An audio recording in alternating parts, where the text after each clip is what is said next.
kami merasa Indonesia itu masih kurang mensupport anak bangsa sendiri gitu.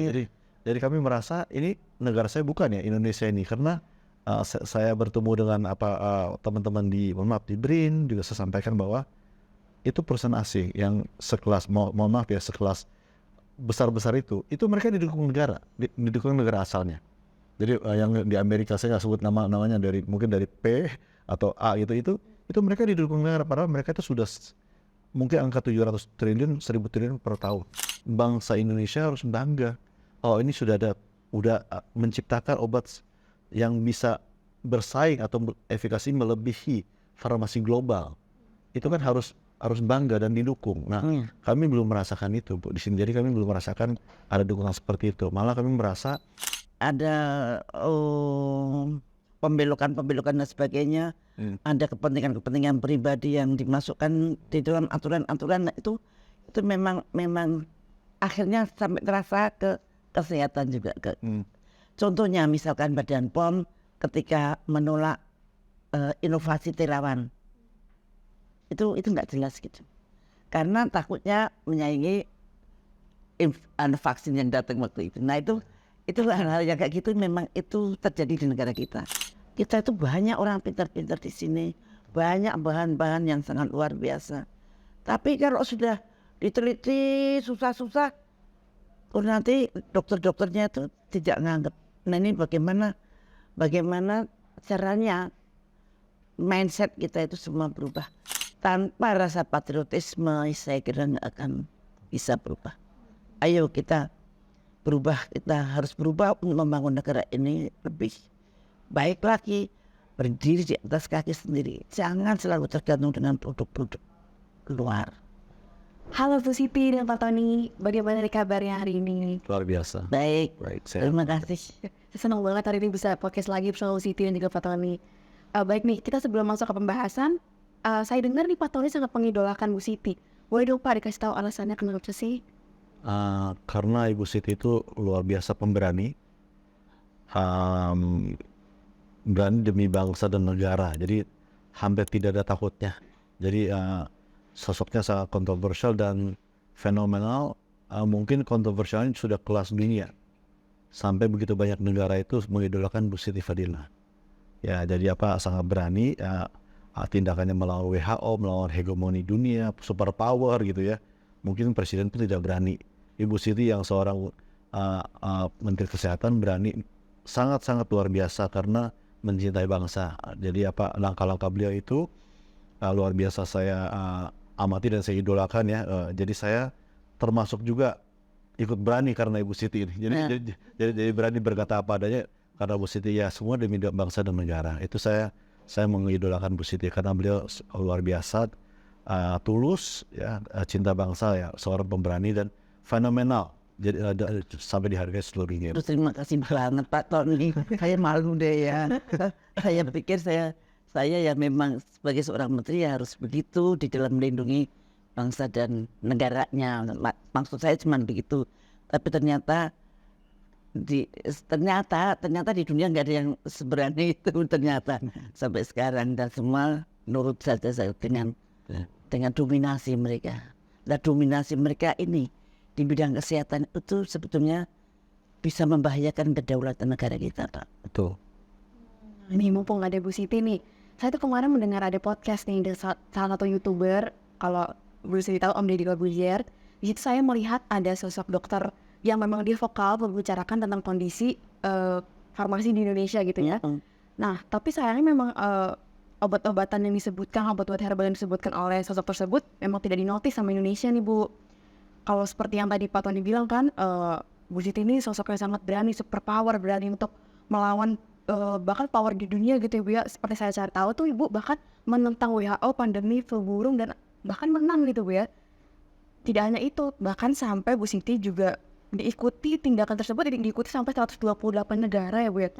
Dan dengan istilah namanya itu resolusi Siti Fadila. RESPIP framework ya, namanya ya, itu yang meresolusi kami. Ya, di delegasi dari Indonesia yang waktu itu saya pimpin, BIP framework. Sampai sekarang sebetulnya masih terus berlaku. Kecuali setelah nanti ada pandemi ketiga itu akan merubah itu. Tapi tidak hanya itu loh sahabat, jadi bahkan Bu Siti ini juga menutup laboratorium USA di Namru. Di Namru itu Di Jakarta namanya Namru 2. Bahkan presiden saat itu tidak berani untuk ikut campur dalam ranah itu. Tapi itu bagaimana tuh Bu Siti bisa seberani itu melawan power dunia loh Bu? Gimana Bu? Ya itu tadi saya memikirkan bahwa bangsa dan negara ini harus berdaulat. Saya tidak mau negara lain mendominasi atau menghegemoni negara kita. Yang sebetulnya sampai sekarang kita merasakan. Contohnya obat-obatan semua berasal dari luar negeri. Tata cara pengobatan semua dari luar negeri dan kita semua tunduk. Tunduk sih boleh-boleh saja, tapi jangan mengabaikan kekayaan kita sendiri dong. Jangan mengabaikan prestasi-prestasi bangsa, anak bangsa yang berhasil menemukan apa gitu dalam bidang kesehatan. Nah itu di Indonesia itu begitu, selalu apa yang ditemukan oleh anak bangsa sendiri malah disepelein, selalu mengidolakan hal-hal yang dari luar. Dan itu sudah sangat marah sebetulnya. Kalau kita tidak mulai lawan dari sekarang, caranya melawan bukan gedruk ya, lawan dengan kesadaran, dengan satu perasaan, dengan penghayatan. Nah itu bisa kita sedikit demi sedikit, seperti RRC itu begitu kuat dengan herbal-herbalnya dia, begitu kuat dengan teknologinya dia, yang di Barat itu tidak mengenal. Akhirnya Barat juga tunduk dengan teknologinya dia. Contohnya pada saraf-saraf yang kejepit itu jauh lebih maju di RRC daripada di Amerika. Kemudian tentang tusuk jarum, mereka sudah bisa menggantikan analgesik dengan akupunkturnya mereka. Jadi itu sebetulnya Indonesia itu mempunyai kekuatan seperti itu. Bahan-bahan alam kita itu luar biasa, nomor 1 di dunia kalau dihitung dengan kekayaan laut, dan nomor 2 di dunia dari Brasil, nomor 1 kalau hanya yang di darat fauna-floranya, tapi kok laut dihitung itu nomor 1. Dan semua itu mempunyai kekuatan untuk menjadikan alternatif obat-obatan. Nah, cuman sayangnya risetnya nggak ada.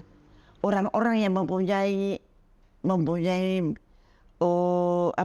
carrier dibunuhin, direndam, produk-produknya ya itu terus nggak adil. Baik Bu, kalau dilihat itu seberapa parah sih Bu sebenarnya Indonesia saat ini? Parah sekali karena bahan-bahan baku obat itu kita masih import 95%. Artinya obat-obatan yang kimia ya, maksudnya obat-obatan yang barat. Kemudian mereka membuat di sini hanya dengan maklun, Pak. Dan kemudian dibeli oleh BPJS, pemerintah. Udah itu aja. 95% berasal dari luar. 1, itu bahan baku. Kedua, obat-obatan yang spesifik untuk penyakit tertentu. Itu semua hampir semua import semua. Temuan-temuan misalkan contohnya obat kolesterol yang namanya statin. Itu pertama kali atorvastatin ditemukan di Amerika.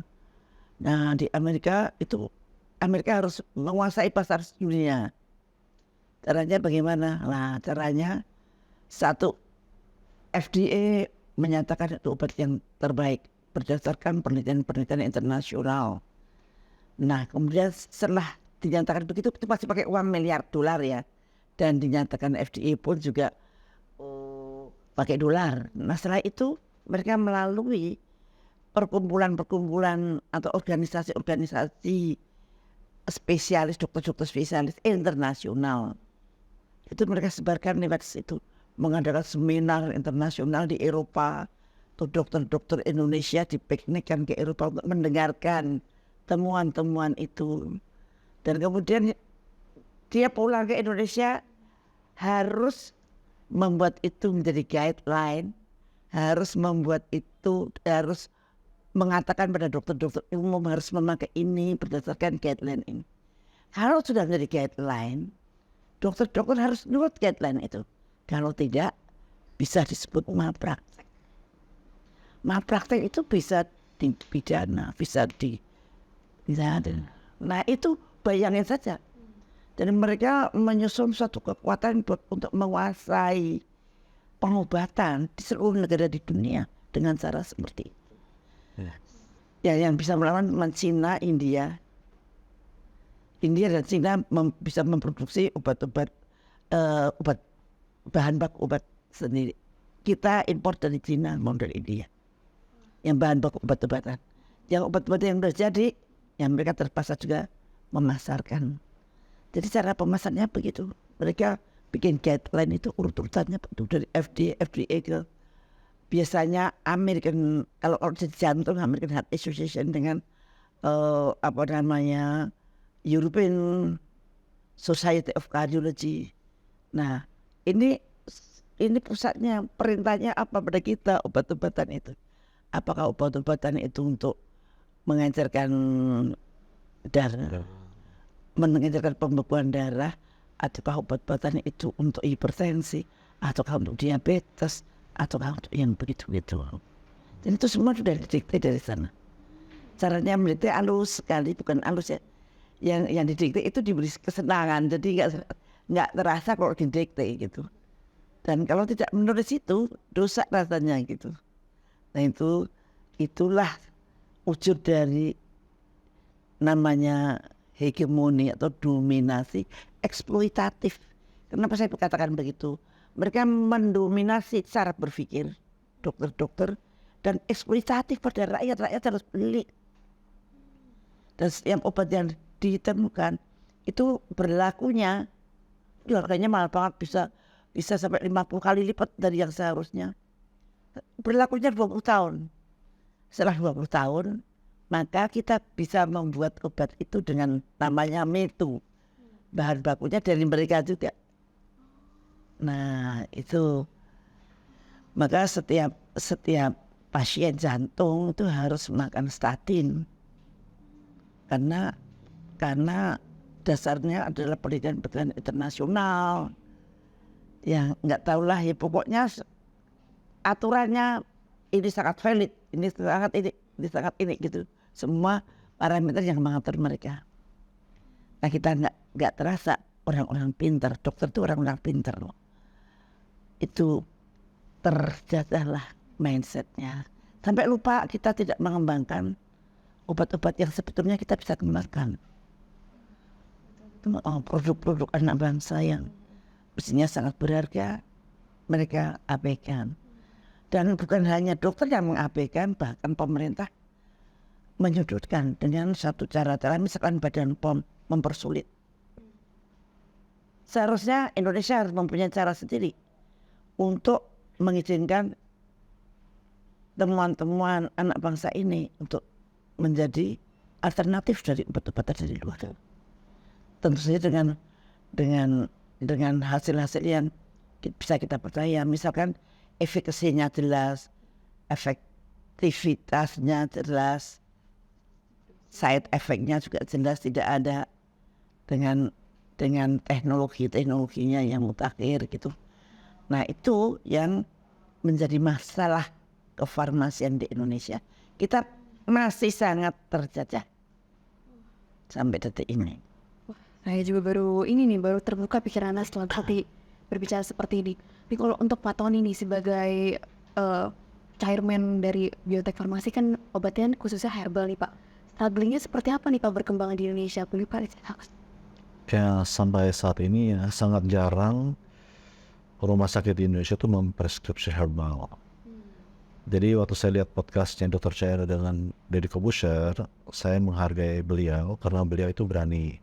Katanya juga di musim ini Bu, si saya Dr. Cheno ini ya. Selalu di musik kalau. Jadi dia menyampaikan satu hal kepada satu orang profesor, ini ada produk herbal yang memiliki efikasi untuk menangani satu gejala atau satu penyakit lebih baik. Dipelajari profesor itu betul, tapi profesor itu tidak mau pakai karena kalau pakai pengobatan seperti itu nanti operasinya nggak bisa, jadi lebih operasi aja. Secara komersial jauh lebih tinggi. Nah, saya menghargai atau saya kagum terhadap dokter-dokter seperti ini yang pemberani bicara apa adanya ya. Lebih banyak seperti itu ya lebih baik, karena memang kita kan harus kritis ya. Nah, jadi saya juga mengalami. Jadi kami sudah susah payah pulang ke Indonesia karena ini semua researchnya di Amerika, bahwa herbal itu bukan cuma Eastern ya. Herbal kan kadang-kadang mereka bilang Chinese medicine itu. Western juga ada herbal. Jadi kita mengcombine Western dan Eastern herbal, yang sisi baiknya yang kita ambil, kita rangkumkan dalam penelitian dan kita lakukan secara advanced bioteknologi. Nah itu kami yakin efikasinya harus melebihi obat konvensional, karena obat konvensional kan teman-teman dokter banyak sudah tahu Bu ya, bahwa penanganan penyakit degeneratif seperti diabetes, kolesterol segala macam itu kan hampir semua obatnya menekan organ lain. Hampir semua, kalau tidak semua obatnya menekan organ lain, ginjal, liver segala macam. Jadi menekan organ lain, dan itu sudah berlangsung sudah lama sekali ya kan. Itu kan teman-teman dokter sudah tahu. Jadi harus ada alternatif kan.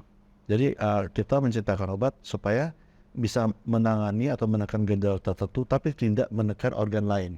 Nah, jadi kami merasa Indonesia itu masih kurang mensupport anak bangsa sendiri gitu. Jadi kami merasa ini negara saya bukan ya Indonesia ini, karena saya bertemu dengan teman-teman di BRIN juga saya sampaikan bahwa itu perusahaan asing yang sekelas sekelas besar-besar itu mereka didukung negara asalnya. Jadi yang di Amerika saya nggak sebut namanya, mungkin dari P atau A itu mereka didukung negara, padahal mereka itu sudah mungkin angka 700 triliun 1000 triliun per tahun ya. Itu saja mereka didukung negara. Jadi kok kalau kita perusahaan seperti kita itu tidak didukung bangsa sendiri, ya kita repot. Kita tidak bisa survive. Jadi harusnya itu menurut saya sih dengan adanya podcast ini dengan Bu Siti ya, kami minta perhatian dari anak bangsa sendiri, masyarakat juga negara, bukan cuma kami. Jadi siapapun yang berhasil inovatif, kreatif ya, harus didukung. Bila perlu ujinya itu kan ada BRIN kan ada dana untuk pengujian ya, diuji langsung saja. Jadi diberi kesempatan atau di fasilitas pemerintah, karena ini kan untuk bangsa sendiri. Produk ini kan milik bangsa, jadi diciptakan untuk bangsa sendiri, dan kan harus, menurut kami bangsa Indonesia harus bangga. Ini udah menciptakan obat yang bisa bersaing atau efikasi melebihi farmasi global. Itu kan harus bangga dan didukung. Nah, kami belum merasakan itu Bu di sini. Jadi kami belum merasakan ada dukungan seperti itu. Malah kami merasa banyak sekali protokol-protokol yang tadi Ibu sampaikan, SOP termasuk di komite etik itu kan sudah diciptakan dari luar. Jadi nanti harus begini, termasuk juga uji klinisnya juga. Contohnya kita punya obat Viradev, dulu mau diuji untuk COVID. Nah, Viradev ini harus ditambah dengan satu produk, misalnya AV gitu. Nah, Padahal obat itu sudah ditarik karena tidak iya, sudah ditarik, rekomendasi dari WHO tidak efektif untuk COVID. Nah, saya sampaikan kenapa harus itu harus saya dicampur sama dia, kecuali dia efektif ya. Kemudian saya sampaikan, boleh nggak ini Viradev melawan AV saja, ya kan? Biar kita lihat siapa lebih bagus, kan seperti itu. Ternyata ya dia bilang ini panduannya panduan dari Kemenkes. Jadi saya angkat tangan gitu, ini panduan Kemenkes, kacau balau kalau begitu ya. Nah, jadi ya saya merasa ini kesempatan di podcast ini dengan tokoh dan idola saya Bu Siti mungkin bisa didengar oleh publik ya, supaya Dan mudah-mudahan harapan kita itu nanti akan terwujud kalau presidennya baru Pak. Baik. Karena ini sudah kronis ya dari 10 tahun terakhir ya. Ada pembelokan dan sebagainya. Ada kepentingan pribadi yang dimasukkan di dalam aturan-aturan itu memang akhirnya sampai terasa ke kesehatan juga. Contohnya misalkan Badan POM ketika menolak inovasi terawan, itu nggak jelas gitu, karena takutnya menyaingi vaksin yang datang waktu itu. Nah itu hal-hal yang kayak gitu memang itu terjadi di negara kita. Tapi memang kita butuh suatu usaha yang sangat luar biasa. Mudah-mudahan Pak Prabowo bisa merubah ini dengan berpihak pada kepentingan rakyat, kepentingan negara. Kalau berpihak pada kepentingan negara dan berpihak pada kepentingan rakyat, maka kita mau tidak mau kita harus menghormati pengembangan obat-obatan oleh anak bangsa sendiri. Kita itu banyak orang pintar-pintar di sini, banyak bahan-bahan yang sangat luar biasa. Tapi kalau sudah diteliti susah-susah, nanti dokter-dokternya itu tidak nganggap. Nah ini bagaimana caranya mindset kita itu semua berubah. Tanpa rasa patriotisme saya kira nggak akan bisa berubah. Ayo kita berubah, kita harus berubah untuk membangun negara ini lebih baik lagi, berdiri di atas kaki sendiri. Jangan selalu tergantung dengan produk-produk luar. Nanti akan berkembang, misalkan kayak produknya Bapak ini saya dengar bagus-bagus banget, misalkan ada yang bisa menurunkan HbA1c. Ada selama saya belajar kedokteran itu hampir nggak ada. Obat-obatan yang dari sono itu hanya menurunkan kadar gula darah, ini kan memperbaiki apa gitu. Tapi untuk jelas-jelas menurunkan HbA1c itu nggak ada. Misalkan untuk diabetes gitu. Dan kemudian kayak ada satu produk yang kemudian sudah berpuluh-puluh tahun bertengger terus sampai pemerintah pun polisinya yang memakai obat itu untuk rakyat bisa masuk ke BPJS. Padahal penelitian yang terakhir itu menunjukkan bahwa obat itu menunjukkan kerusakan pada ginjal. Itu ya pemerintah ya tidak bisa nyetop gitu. Nah itu. Kenapa Bu bisa seperti itu? Walaupun padahal kan sudah jelas nih ada obat yang lebih bagus dari obat tersebut. Kalau Iyum mengatakan begitu, kita sudah, negara kita sudah menjalani suatu proses liberalisasi sejak tahun 2004 ketika saya menjadi Menteri Kesehatan. Ketika saya menjadi Menteri Kesehatan itu saya bingung banget, loh kok aturannya begini, terus diliberalkan. Artinya apa? Neoliberalisasi, kemudian pasar bebas.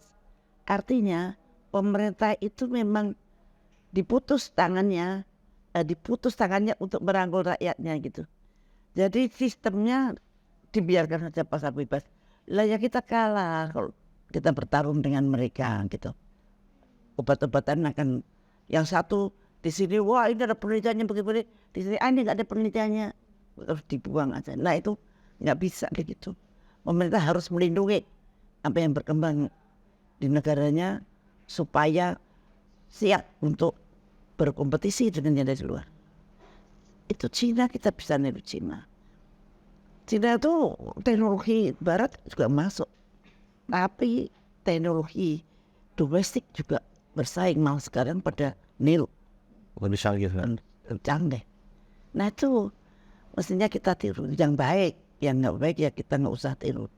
Itu, nah itu kita harus belajar menghargai inovasi domestik.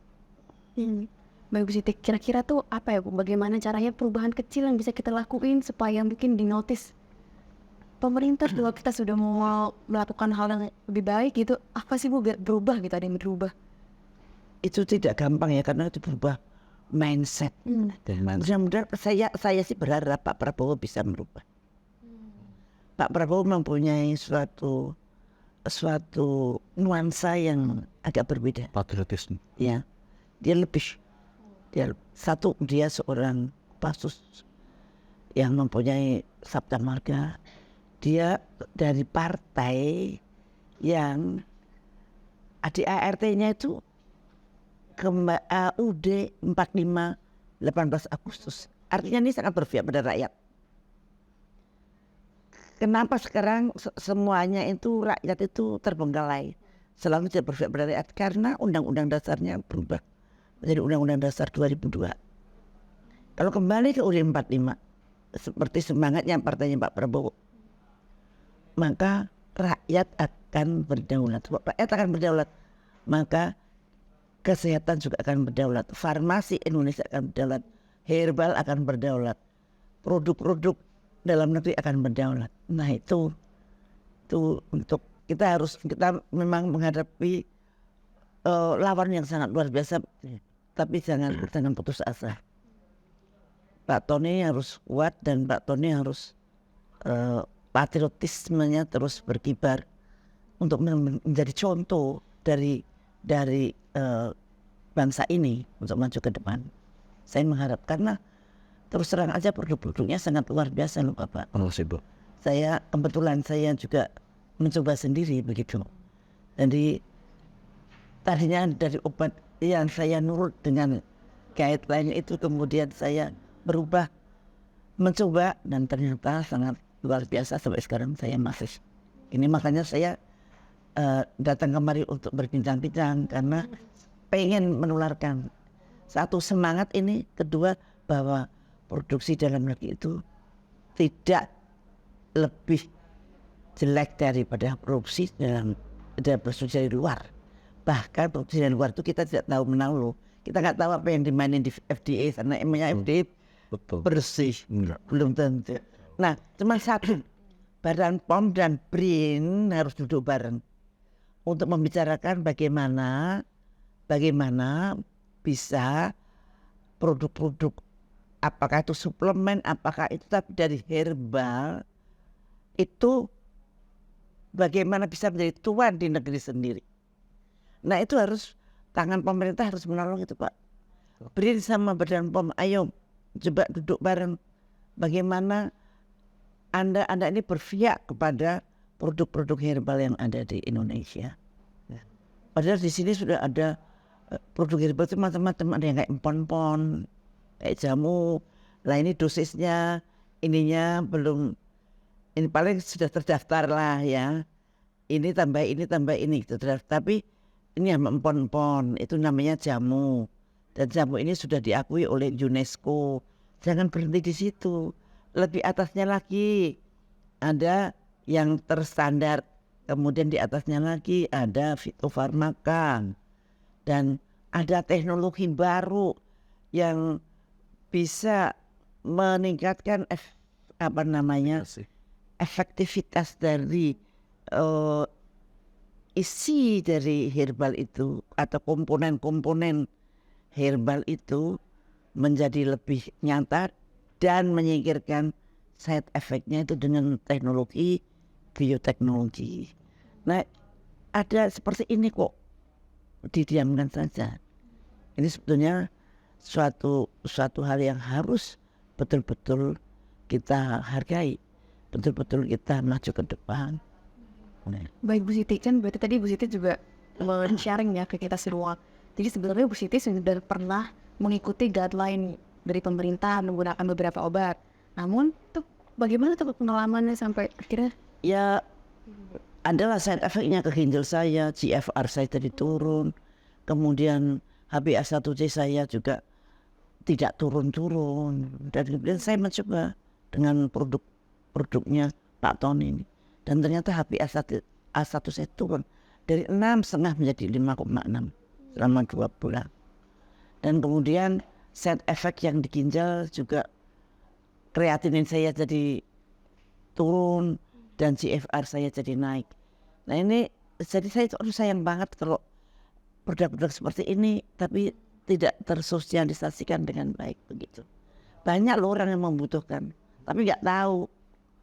Karena kalau datang ke dokter pasti agak tahu apa itu. Kalau datang ke dokter apa itu tidak well known untuk dokter. Karena dokter welcome. tidak welcome. Karena dokter-dokter sudah mindsetnya sudah dibentuk. Nah ini tuh banyak beberapa dokter bertanya, sebenarnya sudah uji klinis atau belum? Kan Pak? Oke, jadi beberapa obat produk kami itu sudah dilaksanakan uji klinis, tapi tidak melibatkan BPOM. Tapi dengan penelitinya dokter spesialis, Malah profesor ya. dan malah ketua organisasi, Bu. Nah, Jadi orang nomor 1 di organisasinya, ya. Tapi tidak melibatkan BPOM. Karena BPOM kan yang mengeluarkan izin. Jadi obat kita sekarang ini izinnya itu obat tradisional. Setelah uji klinis kan yang menerbitkan Vita Farma juga tetap BPOM. Jadi cuma kami merasa ada protokol-protokol yang lucu gitu ya, dan apa yang menurut kami tidak perlu. Jadi dan sangat-sangat menghabiskan energi dan waktunya terlalu panjang. Jadi saya berasa ini apakah ini Indonesia ini tidak mau mandiri obat nasional ya? Kok kita begini nanti orang lain lebih cepat gitu. Iya. Jadi Sepertinya ngangel-angel gitu apa ya, mempersulit kalau bisa nggak lulus gitu. iya. Jadi Tapi kalau dulu agak lumayan loh Pak. Saya juga pernah mengajukan uji klinis, dan waktu itu Badan POM di bawah Pak Sampurno kalau nggak salah itu lebih simpel. Dan kan ada ibu. nah sekarang itu ada tim yang seolah-olah dewa-dewa yang menurut saya mereka sangat seperti pakai kacamata kuda. Jadi menurut saya terlalu kaku, sehingga sulit untuk produk-produk kita yang seharusnya memang berefek bagus, tapi begitu mau masuk ke uji klinis aturan mereka itu jadi sulit, kata Pak Tony tadi. Padahal profesor-profesor itu mengerjakan penelitian itu dengan happy dan hasilnya bagus. Nah mungkin jalan keluarnya Pak ini dipublish. Baik. Dari profesor-profesor itu dipublish. Nah dokter-dokter biar bisa melihat. Ya. Jadi mohon maaf ya, kami sayang banget sama Indonesia, termasuk kami juga sayang dengan BPOM. Mudah-mudahan kami bukan mencela atau menjelek-jelekan ya. Mudah-mudahan kan dengan informasi ini mungkin di atas manajemennya ataupun direksi ataupun yang di atas itu bisa melihat ke bawah. Mudah-mudahan bisa diperbaiki. Karena contohnya kami mau urus izin satu obat ya. Ada satu material kita bilang ini dosisnya itu per hari maksimal 450 mg. Nah kemudian mereka bilang, oh ada jurnal yang bilang ini harus 5 mg. Jadi sesuai kami itu 450 mg itu adalah 3 kapsul. 3 kapsul, jadi satu hari cukup 3 kapsul untuk urusan yang misalnya GERD. Nah kalau 5 gram itu 33 kapsul. Jadi mereka bilang ini ada jurnalnya, masa orang harus dikasih minum 33 Kan maksimal. Tapi 30, bayangin ibu, kita dari biotek 3 kapsul sudah cukup. Di sana minta ini harus dibilang 5 gram. Jadi harus kita kasih satu orang 33 kapsul. Gila. Nah, kita sampaikan mana ada sih orang mau minum 33 kapsul sehari, dan itu ngototnya di situ. Nah, jadi nanti dibilang kalau gitu Ngototnya juga tidak berdasar ya. betul. Akhirnya itu berdebat di situ 1 tahun, akhirnya kita disetujui ya. Padahal kan itu sederhana sekali. Kami cukup 3 kapsul. Mana ada orang mau minum 33 kapsul dalam sehari. Dan mereka bilang ada jurnalnya. Kalau enggak si biotek keluarin jurnal. Padahal semua obat biotek itu ciptaan biotek. Kalau sudah ada jurnalnya itu bukan ciptaan biotek lagi Bu. Kan seperti itu. Nah jadi kami sampai banyak hal seperti itu. Sempat kami tuh dulu bersurat ke BPOM Bu. Ya pokoknya intinya seperti ini deh. Mungkin bisa dilihat ya. Ini real ya, tanggal 27 Juli 2023 ini ya. Ini surat saya ke BPOM ini. Kalau nanti teman-teman bisa lihat ini surat ke BPOM. Kami bukan menantang BPOM atau apapun apa. Kami sangat sayang kepada Republik ini Bu. Jadi kami intinya ada satu nih yang hal kami bilang. Dengan berani banget nih. Tidak ada obat herbal di dunia yang bisa lebih baik dibanding produk Dialence. Ya salah satunya Dialence ya. Dan kemudian kami bilang dalam penurunan gula darah sewaktu. Kami siap diuji dan dibandingkan secara terbuka. Langsung dengan obat apapun yang sudah diberikan izin oleh BPOM. Kami mohon diuji efikasinya dibandingkan dengan obat yang sudah lulus uji klinis atau fitofarmaka yang sudah diberi izin oleh BPOM. Sampai saat ini kalau teman-teman mohon maaf BPOM atau Depkes mendengar, kami menunggu kalau ada obat-obat kami ini yang di atas ini ada yang bisa untuk fitofarmaka, untuk herbal yang bisa menandingi efikasinya, ya silakan datang, kami tunggu. Jadi itu kenapa kami sampaikan seperti itu. Kami mau masyarakat Indonesia tahu Indonesia mampu. Indonesia tuh mampu berinovasi, kreatif ya, dan orang-orangnya pintar-pintar, tidak kalah dengan orang luar. Karena kami mau Indonesia itu mandiri, seperti Ibu bilang, berdiri di atas kaki sendiri. Jadi tidak boleh kita dianggap di luar itu selalu baik. Tidak. Jadi Indonesia sudah mampu. Nah, salah satunya adalah kami. Nah, jadi kami minta Kenapa kami vokal ya? Kami mau didengar aja Bu. Ya, dan mungkin tidak ada perusahaan di Indonesia yang berani ya menantang BPOM seperti itu. Nah, artinya kami bertanya kepada BPOM, apakah Indonesia itu mau ada perusahaan anak bangsa yang bisa menciptakan obat terbaik di dunia, mempunyai efikasi terbaik di dunia. Indonesia mau atau tidak? Karena pasti mau. Nah kemudian apakah bangga gak kalau anak bangsa Indonesia bisa menciptakan obat seperti itu? Harus bangga. Dan saya bertanya kepada BPOM, apakah Indonesia mau mendukung kalau ada perusahaan anak bangsa mampu menciptakan obat yang bisa bersaing dengan perusahaan-perusahaan farmasi global. Nah, karena tanpa dukungan anak bangsa kita tidak bisa melawan farmasi global, Bu. Mereka aja sudah ribuan triliun per tahun. Iya. Itu didukung negaranya. Iya. Jadi kita Mereka kalau bingung gitu. membuat obat, pemerintahnya tuh mendukung penuh. Betul, Kemudian FDA-nya mendukung penuh. FDA itu kayak Badan POM kan. betul ya. Badan POM-nya juga mendukung penuh. Nah sedangkan kita disuruh bertarung, pemerintah kita tidak mau melindungi anak bangsa sendiri. Kemudian Badan POM-nya apalagi. Semuanya orientasinya itu keluar.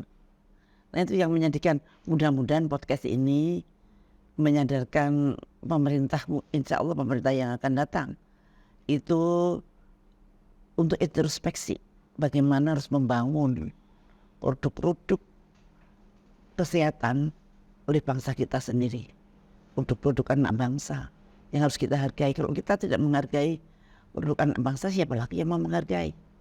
Kapan lagi kita bisa berdiri di atas kaki sendiri, cita-cita Bung Karno dari zaman dahulu kala.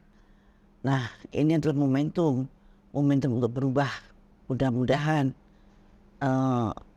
perubahan betul-betul ada perubahan yang mendasar di bidang kefarmasian. Bu Siti, aku sebenarnya pengen bertanya nih Bu, kalau misalkan di Indonesia itu kan patokannya perizinan edar itu kan dari BPOM, ya Bu ya? Untuk Patokan apa? patokan izin beredar, Ya, makanan dan obat itu kan dari BPOM. Sebenarnya tugasnya BPOM itu hanya itu aja atau? banyak sih sebetulnya. Satu mestinya menapis obat-obatan dari luar, tapi satu sekarang hampir nggak ada. Kalau ada masalah baru ditapis. Kemudian itu karena politik pasar bebas. Nah kemudian Badan POM itu bertanggung jawab atas keselamatan masyarakat, atas beredarnya makanan dan obat-obatan.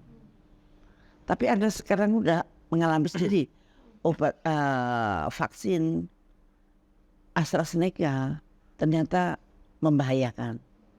Pada waktu itu Badan POM dengan enaknya menandatangani rekomendasi bahwa ini aman. Nah, sekarang ternyata tidak aman. Ayo, apa reaksinya pemerintah? Diam-diam saja itu, rakyat juga diam saja. Mestinya harus menutupnya. Nah, yang mati kan udah nggak tahu kita, karena nggak ada catatan. KIPI NA saja mengatakan bahwa di Indonesia tidak ada side effect itu. Ya belum tentu orang dia tidak meneliti. Nah, hal-hal yang seperti ini rakyat terus yang kalah, Maka mulai sekarang kita harus berniat, harus bersemangat untuk membela produk kita sendiri, untuk menyaingi produk-produk luar negeri. Tentu saja dengan suatu cara yang scientific yang benar-benar di jalur. Loh, kayak Pak Tony ini sudah bersedia untuk meneliti, bersedia untuk ini. Uji. Tinggal Badan POM atau BRIN harus membuka lebar-lebar. Jangan dipersulit lah. Kayak di Kuba itu, waduh, mereka bikin aturan sendiri. Dan obat-obatan menjadi sangat pesat berkembangnya. Karena mereka nggak mau tunduk sama FDA, nggak mau tunduk sama Amerika. Nah, mestinya kita juga begitu. Kita harus punya aturan-aturan main yang sesuai dengan Pancasila kita.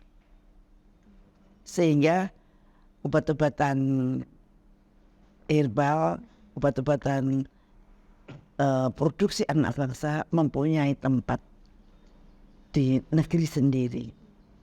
Berarti dengan kata lain, berarti begini nggak sih, setuju nggak sih kalau misalkan berarti apapun yang diedarkan meskipun ada cap BPOM-nya belum tentu safe buat kita gitu Bu ya?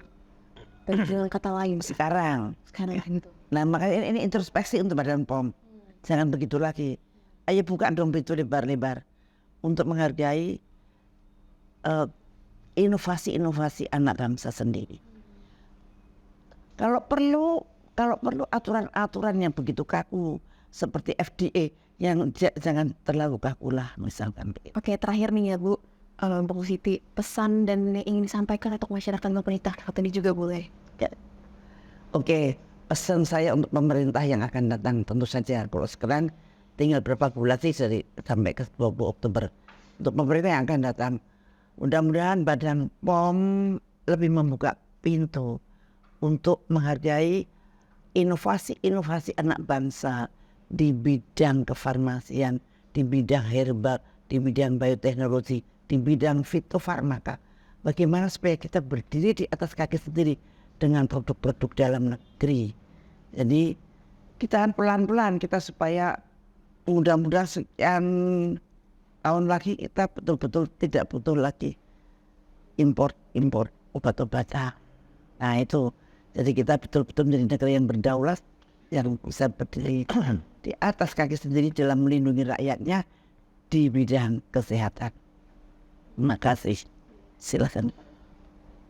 Oke, dari saya mudah-mudahan pemerintah yang sekarang dan yang akan datang mungkin kita pertama Bu, untuk seluruh bangsa Indonesia tuh harus dibangun Bu seperti Ibu jiwa kebangsaan patriotisme yang tinggi. Karena saya dari kecil tuh di Singapura ya, Singapura tuh tidak punya minyak, tidak punya gas, tidak punya tambang batu bara, tidak punya nikel, tembaga, tidak punya apa-apa, import air pun import. Yang mereka punya itu sumber daya manusia, cuma itu aja yang mereka punya Bu. Cuma mereka bisa menjadi negara nomor 2 terkaya di dunia. Nah itu dia. Nah Indonesia tuh punya segalanya, gas, punya minyak di mana-mana. Sumber daya manusia juga banyak. Sumber daya manusia banyak. Nah artinya Indonesia tuh punya modal lebih kaya, lebih prestis daripada Singapura. Yang dibutuhkan adalah jiwa kebangsaan yang tinggi. Itu dulu Bu, kami berharap dengan jiwa kebangsaan yang tinggi, patriotisme yang tinggi, itu kan bisa secara otomatis itu lebih membela, pendukung anak bangsa supaya kita tuh bisa berdiri di kaki sendiri. Jangan berpikir seperti, kita harus mulai terbuka mata telinga kita bahwa kita sudah tahu dari zaman dulu, termasuk juga apa yang disampaikan Ibu dari awal, bahwa banyak sekali protokol-protokol, SOP ya, semua alirannya dari luar. Ya. Jadi sampai kita tersandera itu aturan-aturan di luar. Artinya itu ya, kita jangan mau tersandera dan terjajah sampai selama ini. Kita harus mandiri. Nah, kami yakin, dulu kami balik ke Indonesia, kami yakin kalau perusahaan seperti kita yang begitu inovatif tidak mau pulang atau berinvestasi di Indonesia, bagaimana Indonesia bisa mandiri gitu ya. Mudah-mudahan dengan podcast ini masyarakat bisa sama-sama berjuang juga dengan pemerintah. Ayo sama-sama yuk kita menuju Indonesia mandiri dan berdiri di kaki sendiri. Kami siap untuk selalu menjadi patriot Indonesia. Ya. Terima kasih banyak ya Bu Siti, Pak Tony sudah berbagi informasi, berbagi pengalaman kepada kita semua. Ini informasi sangat berharga buat saya dan juga masyarakat di luar sana. Semoga next kita bisa membahas lagi topik-topik yang kontroversial lainnya ya Bu. Baik. Semoga topik tadi bisa diterima oleh masyarakat dan pemerintah yang ikut mendengar. Nah, buat teman-teman di sana yang ingin berkonsultasi atau ingin bertanya ngobrol tentang informasi biotek farmasi Indonesia, bisa langsung hubungin di nomor di bawah ini. Sekian podcast kita kali ini, sampai bertemu di next podcast. Terima kasih, bye-bye.